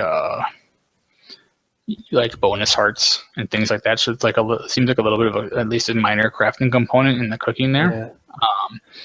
And one of the things that I'm remembering, I had more notes than this written down, but one of the things that also I noticed, at least in the demo, I saw no rupees at all. So I don't know if that's game wide, if that was just in what they were showing today, or if I missed it. But that would indicate that there's not much in the way of shops or anything like that. Are they showing any more? Like I don't know if they're showing more course of tomorrow or anything. Okay. I know they got playable stuff set up there, but of course we're not at E3, so. But one of the things that I remember them showing too, though, and talking about is there is no like character or like a side character. There's no Navi or there's no Midna, which has been a thing in Zelda games for a while now, since pretty much Ocarina. But if you want that, they said you can take and this is just one of the interesting little things they're doing. You can take the Link Wolf amiibo from Twilight Princess, and you can put it. You can then tap it to your gamepad and the Wii U at least, and you will have Wolf Link as a companion until he dies, and then you have to wait 24 real life hours before you can bring him back into the game. Then you have him as a companion, and they also showed 3 new amiibos. I don't remember all the names of them, but one of them is him riding a big horse. One of them is one of the Guardians, which is like this new monster creature in there, which they showed in a lot of the trailers and stuff. It's got a bunch of like tentacle arms and stuff. And I don't remember what the last one was. I'll have to look. But it looks really cool. It looks really pretty, and I'm really looking forward to the change on it. They said it'll still have the Zelda puzzles, but you can pretty much, there's a lot of ways to solve them. One of the things they kept touching on and bringing up in the conference or the demos they were showing was that you can handle things in different ways, and they were showing like you'd watch different people play and you'd see them all doing things differently from each other. And whereas typically Zelda in the past has been very much, here's the puzzle, here's how you solve it. Now you get, it seems like a lot more freedom in that option. All right. Now, do you think, like with Twilight Princess, they were making it on GameCube, and then they just pretty much focused on the Wii version? Wait, hold on 1 second, real quick. The other Zelda amiibo is Archer amiibo, or Archer Link. Sorry, they haven't said anything.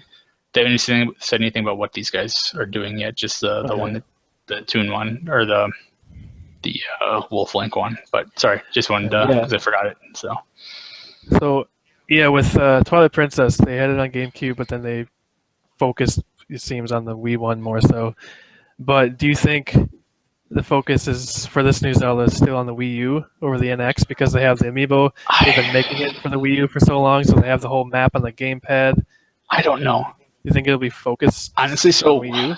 In the game, one of the things they have and they talked about is there's a bigger focus on like technology. In the past, everything was like magic, and this one they're doing more with technology. One of the things they showed off was something called the Sheikah Pad. I think it was called, or the Sheikah Slate.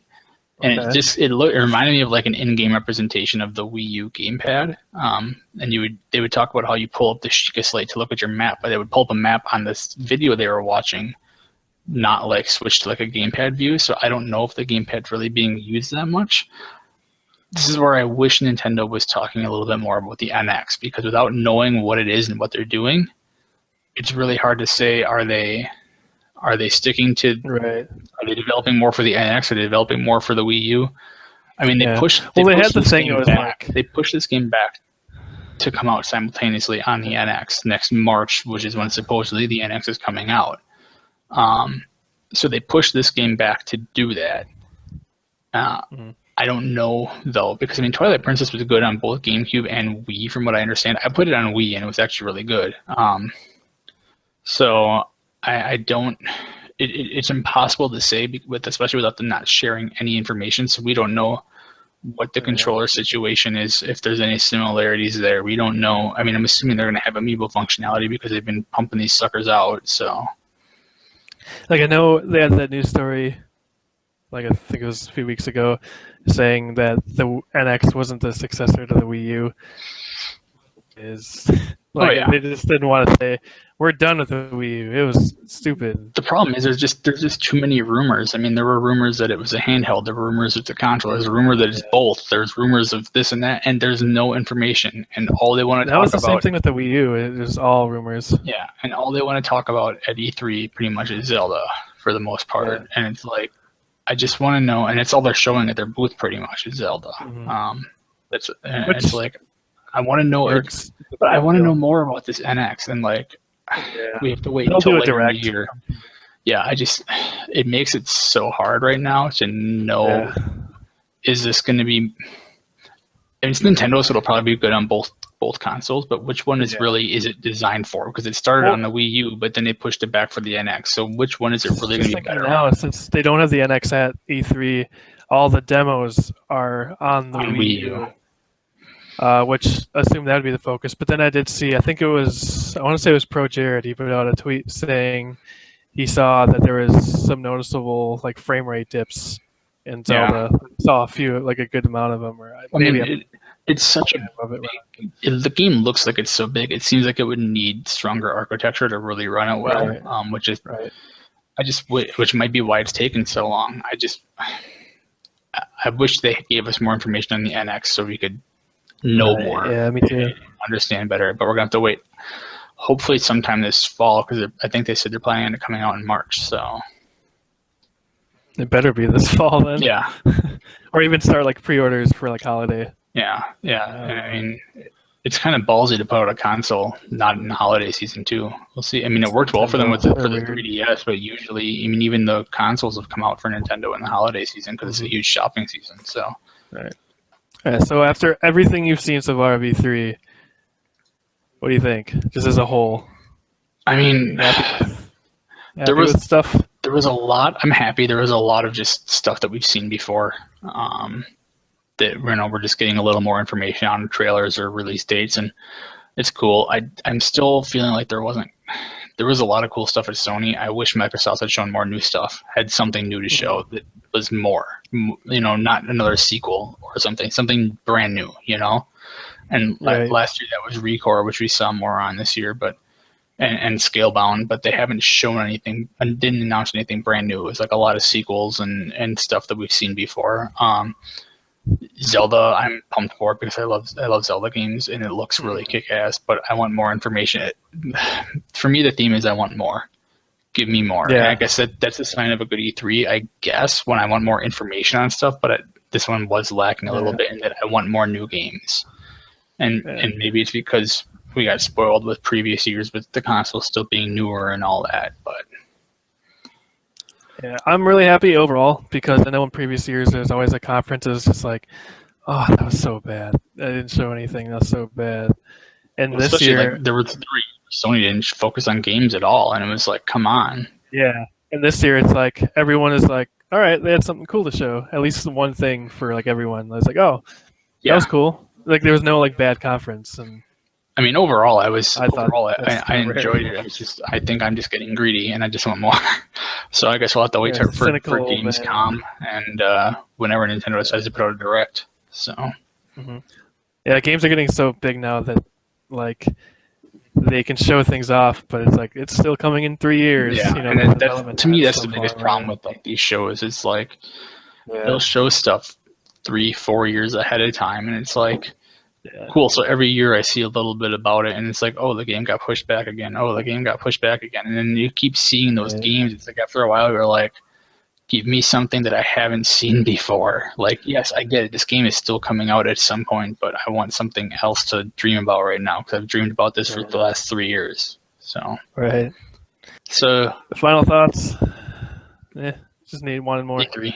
It was E3. Yeah. You know. Games. Woo. Yeah. Yeah. I like games. GG Games. Yeah. So. All right, so what are we calling this again? Boss fight. Boss fight. I thought that was a kick-ass name for. All right. Yeah. Yeah, I like it. So we started out with the first of many. We started out with probably the longest one we'll do. I'm going to try to keep these shorter in the future. But this was E3, so we wanted to cover everything before the show was over. Yeah, so. Thanks for watching. Go to finallevelgaming.com if you want to see more. Check out our YouTube channel. Check out our Twitter, Facebook. Just keep up to date with all our. You can see him on Twitter at Final Level Gaming. Final Level Game. And then I'm on Twitter at Bryja27, BRYJA27. So I typically comment links on some game stuff. Yeah, we'll maybe do something with it. Who knows? So I think that'll be the end of the show.